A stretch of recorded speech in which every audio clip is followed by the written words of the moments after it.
दिलगे line के ट्राजर हुसैन का mobile number है 7668646496।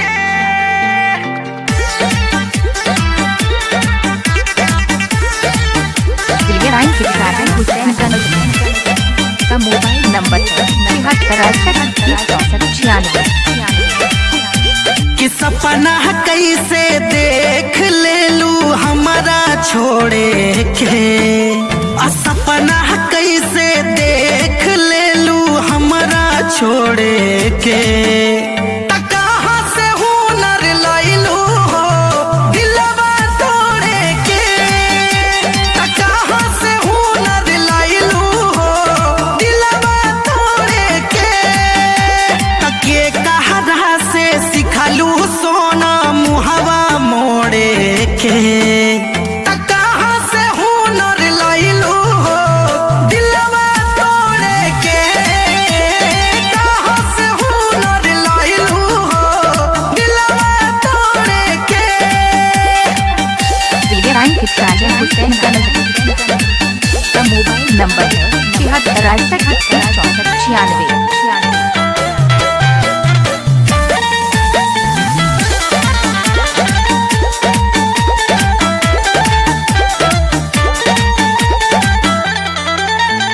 सोचानी ये जान तू न दान बाड़ू हो, धोखा का हो लहे से आन जान बाड़ू हो।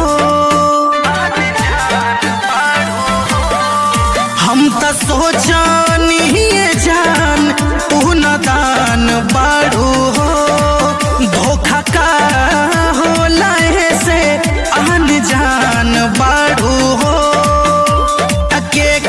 चेहरा देखलू आज भोरे भोरे के, कहाँ से हुनर लैलू हो दिलवा तोड़े के।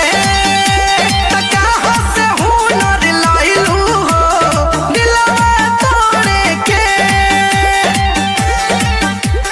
दिलगे लाइन के ट्राजर हुसैन का मोबाइल नंबर है 7668646496।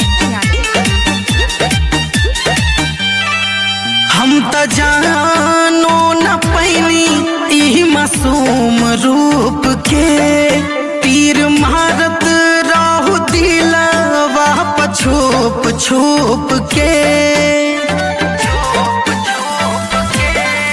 हम त जानो न पैनी ई मासूम रूप के, तीर मारत राहु दिलवा छुप छुप के।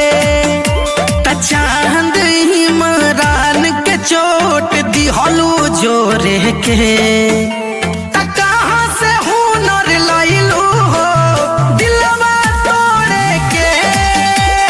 कहाँ से हुनर लैलू हो दिलवा तोड़े के। 7668646496।